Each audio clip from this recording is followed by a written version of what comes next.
Hi, I'm Ty Landrum. I'm the director of the yoga workshop in Boulder, Colorado. I'm a student of Richard Freeman, who founded the yoga workshop in 1987, so almost 30 years ago. And I direct the studio now, and I teach Ashtanga around the world.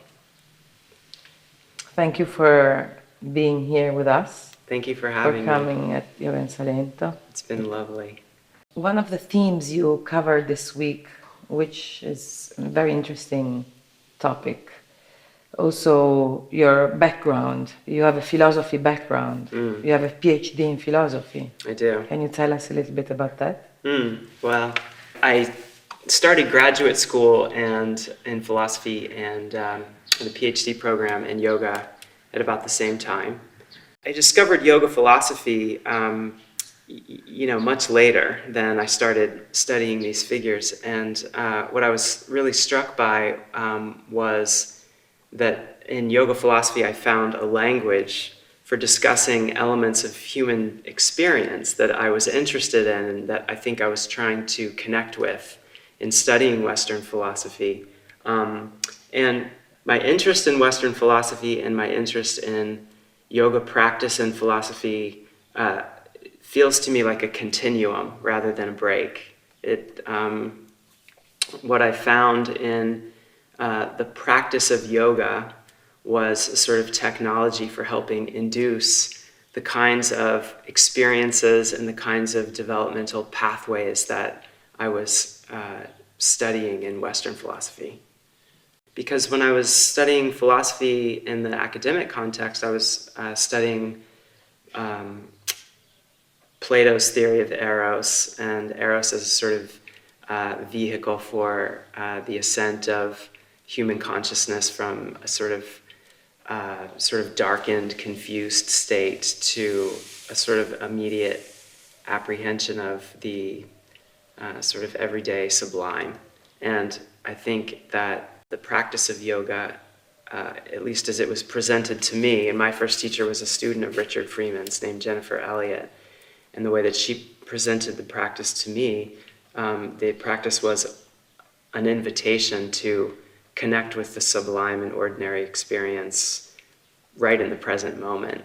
That there wasn't even any kind of long, arduous process that one had to undertake in order to connect with these sort of eternal, sublime elements of reality, that they were sort of immediately present to us, that they were sort of underlying our experience in every moment, and that we could sort of, by yoking our consciousness to our breath, start to experience them directly.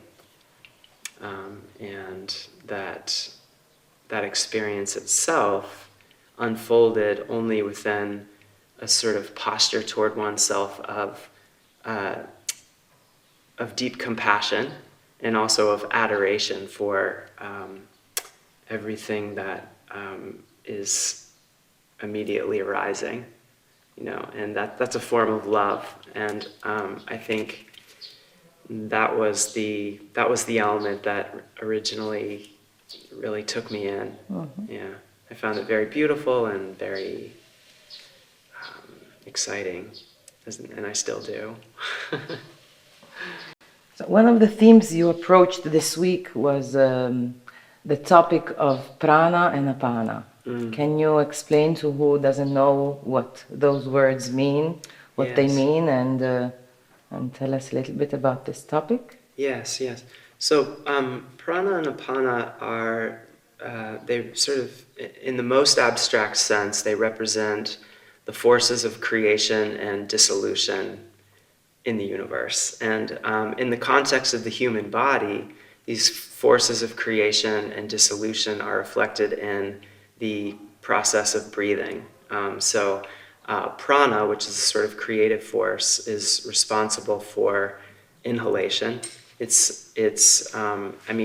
Prana is fundamentally a sort of movement pattern, and it has a sort of upward and outward branching action. And we experience that sort of upward and outward branching action physiologically when we take a deep breath in. We feel it in the lifting of the rib cage, the expansion of the heart, the rolling back of the collarbones. There's a sense mentally of being sort of uplifted, of our attention being drawn up, of being more awake in that moment of the breath.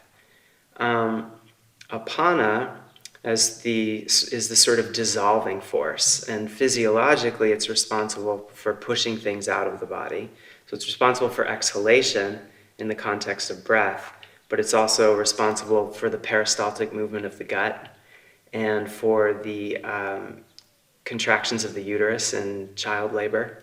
So it sort of has a downward, inward, contractive energy, and it squeezes things out. And in the breathing process, we can feel this as the sort of dropping and gathering of sensation toward the pelvic floor, which naturally contracts every time we exhale. There's a sort of large piece of Hatha Yoga, which is fundamentally concerned with working with Prana and Apana, so working with breath in order to induce meditative states of mind, or more sort of receptive, vibrant states of mind. In the Hatha Yoga tradition, there are countless techniques for trying to activate the energies of Prana and Apana simultaneously so that we experience them arising simultaneously, and with the effect that the sort of, the formations of our minds are dissolving just as soon as they're forming. So instead of sort of grasping onto them or being distracted out of the present moment by holding on to a particular thought form and then teasing out its consequences in linear thought, when Prana and Apana come into balance, we just sort of allow our thoughts to open, to unfold, and then to dissolve. And so by keeping Apana fully active, even as Prana sort of oscillates, we sort of give ourselves space. We give our mind space to unfold.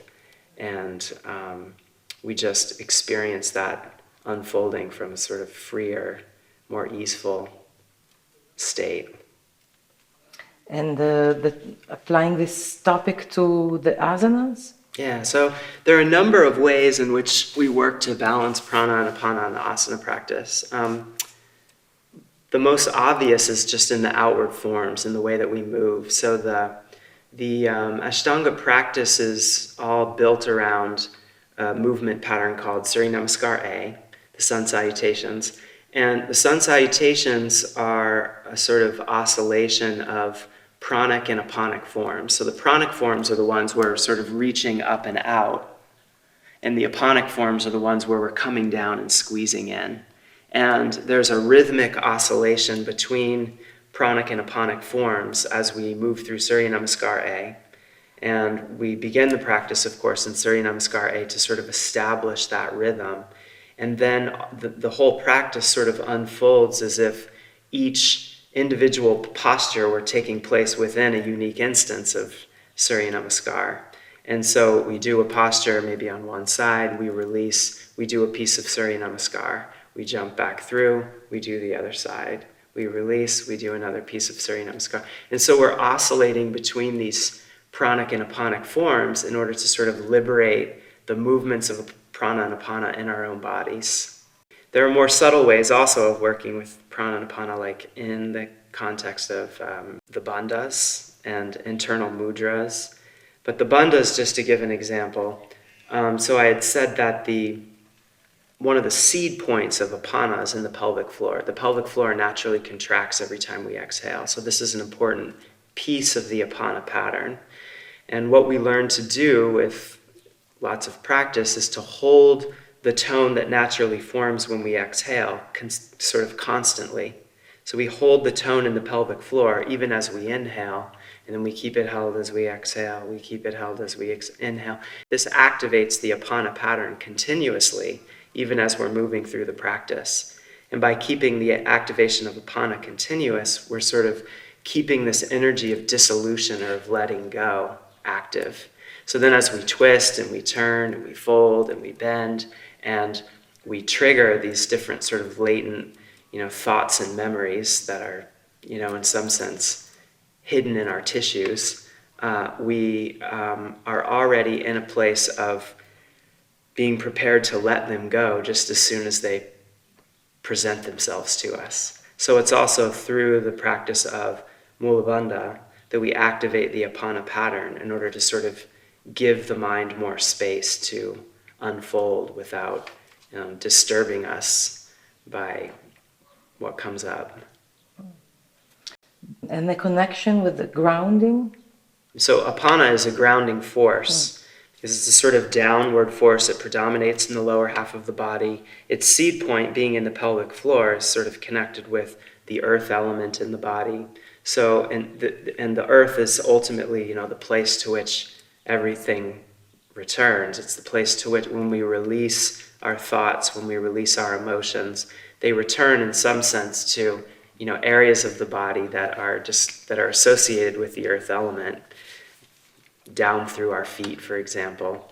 And so the Ashtanga practice, I think more so than any other form of popular yoga, really emphasizes in the very beginning of the practice the stimulation, the cultivation of the awakening of the aponic force. And the intelligence behind this is that unless the aponic force is really strong, unless it's really been cultivated so that it's really active, then we can be easily emotionally, psychologically disturbed by the various experiences that we can trigger by twisting our bodies very deeply, moving our spines, bends and folds very deeply. Because as every Ashtanga practitioner knows, it doesn't take very long for the practice to sort of trigger the latent memories and thoughts and, subtly repressed feelings just through these combinations of breath and movement. And if apana is really strong, then we can re-experience those psychical phenomena in a way that is easeful and peaceful, and we can reestablish our relationships with those things, and in some cases even just let them go entirely and sort of lighten ourselves of their burden through the releasing action of apana. One last question I would like to ask. For us yogis, that we are like in a path of self-inquiry and self-study, what do you think is our role in society when we recognize the faults of society? The thin line between the indifference of what's going on and getting involved. What could be a yogic way of getting involved? And if there is such thing as a yoga community, what should we do as responsibility as this yoga community? Yeah, I think that yoga teaches us to reconnect with our spontaneity and to start to act from a place that is sort of more less reactive, less rule-bound, less ideological, and to start to act from a place that's more heart-centered, more passionate, more spontaneous. And I think that what's important is that the action is being undertaken spontaneously and from a place that's fully heart-centered, because when that happens, the action is much more potent and powerful and more authentic. And I think that's all we really need in this world, is to act from a more heart-centered place, because I think that when we act from a heart-centered place, we avoid entering into the kinds of relationships that involve the subjugation and the, willful infliction of suffering on others. It's been a pleasure to be here. It's such a lovely center. I'm looking forward to returning. We're looking forward to having you back. Thank you. Thank you, Ty.